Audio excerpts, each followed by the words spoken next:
Oh, hello, I didn't see you there. I was just having a chuckle about old times with Ternary Form. Pull up a chair and I'll spin you a yarn.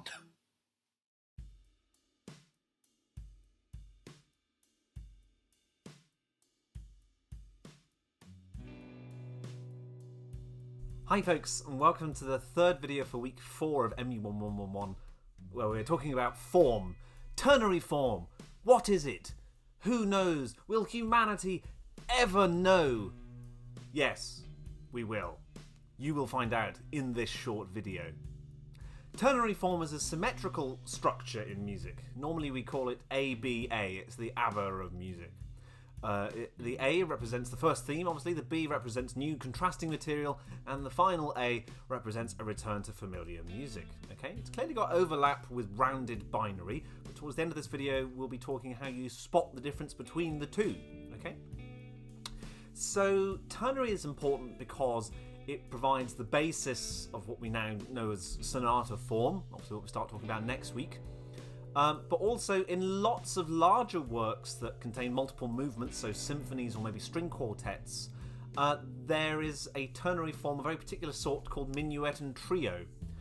So we need to be aware of that as well. Okay. So ternary form, three-part musical form, normally schematized as ABA. We're going to talk through two different sorts of ternary form. There's simple ternary form. So if, for example, in each section, it might be self-contained thematically and tonally.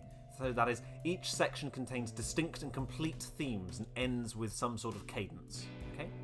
The B section is generally in a contrasting but related key, so usually a dominant or something like that. Okay.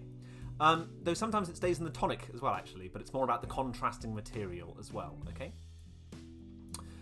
So normally there might be contrasting character as well. Okay, so there could be more lyrical, it could be quicker rhythms or something like that. Okay. Typically, the third section that repeats the A theme, that might have more ornamentation, so a little bit of variation on the first theme. But in that case, we would then label that second theme A dash or A1. Okay. So the example we're going to look at here. My microphone just fell off. The example we're going to look at here is from Mozart and Dante in E flat major K15. Okay, it's very, very short, obviously. We're just going to listen it through with the score for now.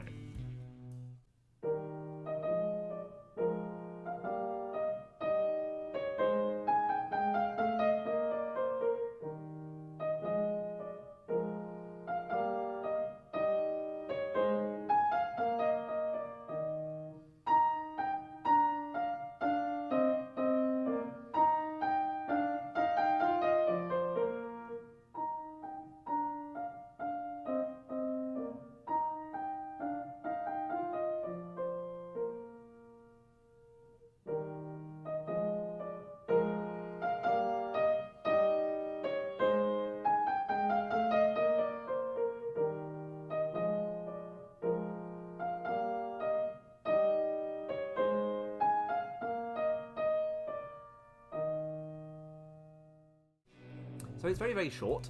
The first 8 bars are our A theme, and it's then bars 9 through to 16 that are our B theme. Okay?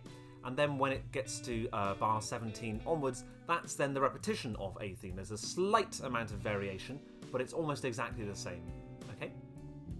That, in essence, is our ternary form. Okay? It's a very, very short version.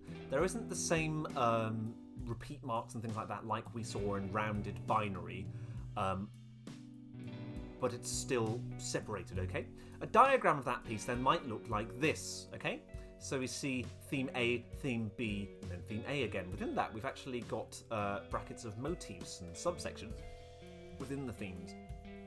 So we then show the key and the cadence as well. So E flat, half cadence, perfect authentic cadence, half cadence, half cadence, half cadence, perfect authentic cadence. Okay.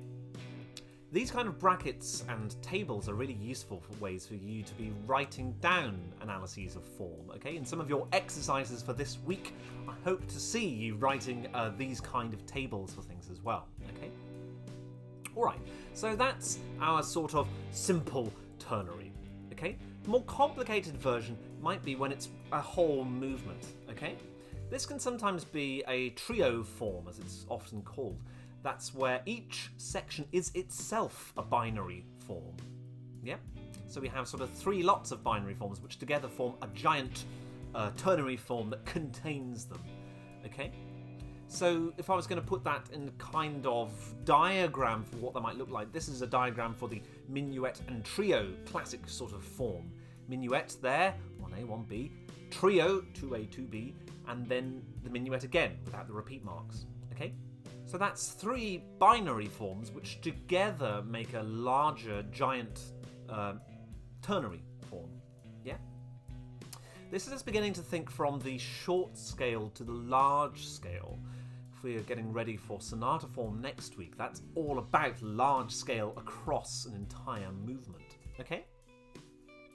So the important stuff, okay, when you sit down to begin analysing a score or something like that, how do we decide if something is rounded binary or ternary? The answer is it depends. Okay? It normally depends on context. There's a few rough rules though, okay? If the A theme is tonally closed, it's more likely to be ternary. I'm not saying it always is, it's more likely. Rounded binary has the expectation that the A theme will modulate, okay?